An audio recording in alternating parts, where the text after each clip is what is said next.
সবাই কেমন আছেন? আশা করি আপনারা সবাই ভালো আছেন and welcome to another video. তো আজকে আমি আপনাদের কাছ থেকে নিয়ে এসেছি হুন্ডা সিবি হর্নেট 160R। আর তো আজকে এই ভিডিওটা করার উদ্দেশ্য হচ্ছে আপনাদের অনেকেরই মাঝে কনফিউশন থাকে বাইক কিনতে যে কোন বাইকটি কিনবো, যেহেতু এই মানে এই নেগেটিভ স্পোর্টস ক্যাটাগরি 2 লাখ টাকা বাজেটের যে বাইকগুলো আছে তার মধ্যে অনেক কটি পড়ে। তো আমার মধ্যে যেটা আজকে ভিডিওটা নিয়ে কম্পারিজন করবো যে কোন বাইকটি আপনার জন্য সঠিক হবে। মানে সবার জন্য সব বাইক আসলে সঠিক হয় না, কেউ পাওয়ার পছন্দ করে, কেউ কমফোর্ট পছন্দ করে, এক একজন এক এক রকম পছন্দ করে। সো এই বিষয়গুলো নিয়ে কথা বলবো, এই বাইকটি কেন কিনলাম অ্যান্ড এই বাইকের ঠিক কম্পারিজনে হুন্ডা কোম্পানির আরেকটি বাইক রয়েছে, সেটা হলো হুন্ডা এক্সব্লেড। সো এক্সব্লেড বাইকটি এটা বাইকটি প্রায় অনেকটাই সেম বা কিছু ডিফারেন্স রয়েছে।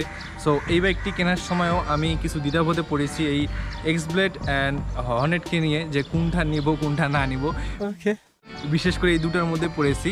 বাট এই 2 লাখ টাকা বাজেটের ক্যাটাগরিতে অনেক কয়টি বাইক আসে, যেমন আমি আপনাদেরকে যদি প্রথমেই বলি সেটা হচ্ছে আপনার পালসার NS আসতেছে, আপনার অ্যাপাচি RTR 4V আসতেছে, এদিক দিয়ে হর্নেট আসতেছে, তারপরে আপনার আসতেছে জিক্সার কার্বোরেটর আসতেছে। সো অনেকগুলো অপশনই আসতেছে আপনার 2 লাখ টাকা বাজেটের মধ্যে। সো আপনার জন্য কোনটা বেস্ট এবং আমি বা কেন হর্নেটটা নিয়েছি, আমার জন্যই কেন বা হর্নেটটা বেস্ট। সো এই সব বিষয় নিয়ে আপনাদের সাথে আজকে। সো গাইজ, এখন কথা বলবো যে কেন আপনি হুন্ডা হর্নেট বা এই 2 লাখ টাকা বাজেটের যে বাইকগুলো আছে কোনটা আপনার জন্য বেস্ট হবে, আর আমি এবার এটা কেন নিলাম। কারণ এক একজনের নিড এক এক রকম থাকে, কেউ হয়তো বা ডেইলি দিন চলাতে চায়, কেউ হয়তো বা ট্যুর করতে চায়, মানে এক একজনের নিড এক এক হতে পারে। সো আমার এই বাইকটি কেনার পিছনে যে নিডগুলো আসলে সেগুলো আপনাদের সামনে তুলে ধরবো আমি। সো প্রথমত নিড ছিল আমাকে মেইনলি যেটা দরকার ছিল কমফোর্ট, যেহেতু বাইক 150 সিসির বাইক না নিলে আপনি ওই পরিমাণ কমফোর্ট পাবেন না একটা কম্পিউটার বাইকে। কম্পিউটার বাইকে ওই পরিমাণ একটা কমফোর্ট দেয় না। কম্পিউটার বাইক নর্মালি মাইলেজের উপরেই বেশি আপনার করে। এটা হচ্ছে আপনার 162.7 সিসির বাইক, আর আপনার এক্সব্লেডও সেম 162.71 সিসির বাইক। সো কিন্তু এটার আর এক্সব্লেডের মধ্যে কিছু ডিফারেন্স আছে পাওয়ারের দিক দিয়া অ্যান্ড একটু লুকসের দিক দিয়া। প্রথমে যেটা আমি বলতেছিলাম কমফোর্ট, এক তো কমফোর্ট আমার দরকার ছিল, সেই জন্য 150 সেগমেন্টে আসা। এবং হর্নেট এটার আপনার মেইন উদ্দেশ্য, কারণ হর্নেটের যে কমফোর্টটা দিবে আপনার অ্যাপাচি RTR 4V-তে ওই কমফোর্টটা দিবে না, NS-ও ওই কমফোর্টটা দিবে না। আপনার এক্সব্লেডও অনেক ভালো কমফোর্ট, কিন্তু আমার মতে এইটার তুলনায় অত বেশি এইটাই সবচেয়ে বেশি দেয়, কারণ এটার রাইডিং পজিশনটা আমার কাছে মনে হয় যে বেস্ট রাইডিংয়ের জন্য। সো এটা দ্বিতীয়ত আমার একটু পাওয়ার দরকার ছিল। সো পাওয়ারের জন্য আমি এই বাইকটি নিয়েছি। যদি এক্সব্লেড, যেহেতু আপনি যে প্রথমে যেটা বললাম যে এক্সব্লেড বা ইয়ার মধ্যে আমি দুইটার মধ্যে কনফিউশনে পড়ে গেছিলাম। এক্সব্লেড যদি আমি নিতাম তাহলে আমাকে একটু পাওয়ার কম পড়তো। এটা হলো 13.9 BHPর গাড়ি, এটা হচ্ছে আপনার 14.4 BHPর গাড়ি সম্ভবত। আপনারা এই ইঞ্জিন ডিটেলস নর্মালি বহুত ভিডিও পাবেন এবং অনলাইনেও সার্চ দিলে পেয়ে যাবেন সঙ্গে সঙ্গে, সেটা সমস্যা, সেই বিষয়ে যাব না। আসলে বাইকটি কেন নিয়েছি সেই বিষয়েই যাব।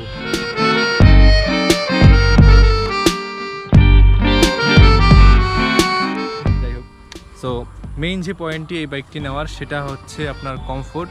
অ্যান্ড আপনি যদি কমফোর্ট দেখেন তাহলে আমার মতে অনেকটি বেস্ট এই সেগমেন্টে সব কয়টার মধ্যে। এখন এক এক ক্যাটাগরির এক এক রকম বাইক আছে।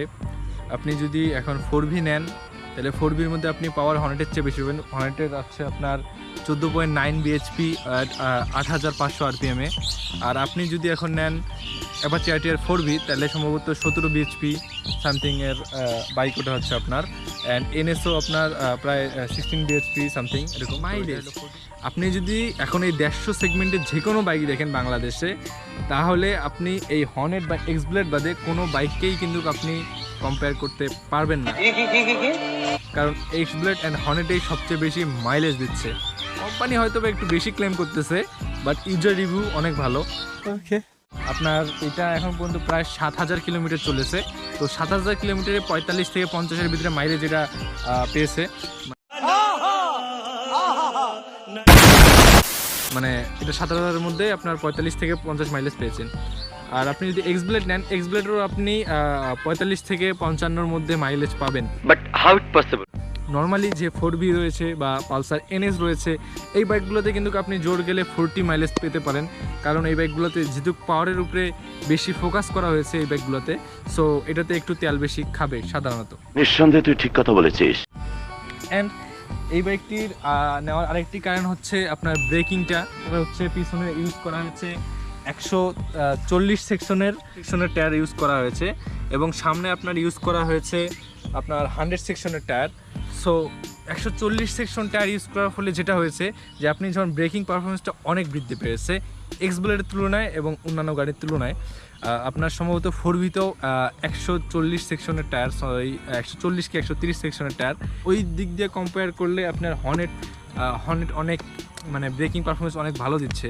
এবং এটি হচ্ছে সিবিএসে এবিএসের কারণ, আর সিবিএসের বিষয়টা যারা বুঝেন না তারা অনেক ভিডিও পাবেন ইউটিউবে, সেখান থেকে দেখে নেবেন, সেখান থেকে বুঝতে পারবেন যে এবিএস এবং সিবিএস কি।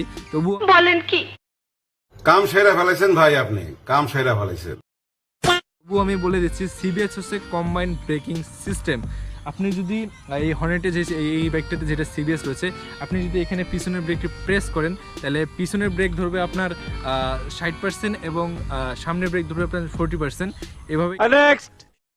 সো যাই হোক, এই কয়টা পয়েন্ট এখন আপনাদের জন্য কোনটা বেস্ট সেটা যদি আপনি কম্পেয়ার করতে চান, তাহলে আপনাকে আগে ভাবতে হবে আপনি বাইকটা কিসের জন্য কিনতেছেন। আপনি যদি এখন বলেন যে আমার কমফোর্ট দরকার আছে অ্যান্ড নর্মালি আমার মাইলেজও দরকার আছে, আমি সিটিতে চালাবো, তাহলে আমার মতে হর্নেটটা বেস্ট।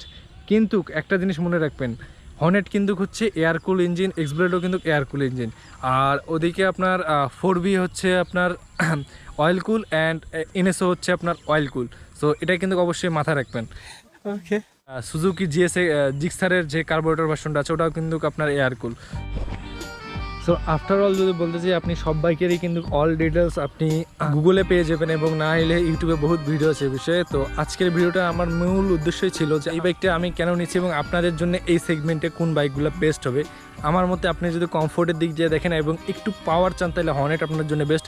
আর আপনি যদি শুধু কমফোর্টটা খুঁজেন অ্যান্ড মাইলেজ খুঁজেন, তাহলে আপনি এক্সব্লেড নিয়ে নেন। অ্যান্ড আপনার যদি এই দুটো কিছুই না লাগে, আপনি যদি নেন শুধু পাওয়ার লাগবে, আমার এই 2 লাখ টাকা বাজেটে শুধু পাওয়ার, অ্যাপাচি আরটিআর 4V আছে, এনএস আছে।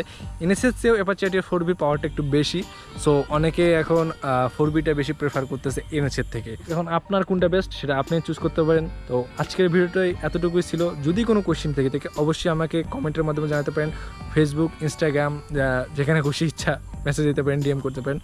তো দেখা হচ্ছে আরেকটি ভিডিওতে। Till then, stay happy, stay cool, by.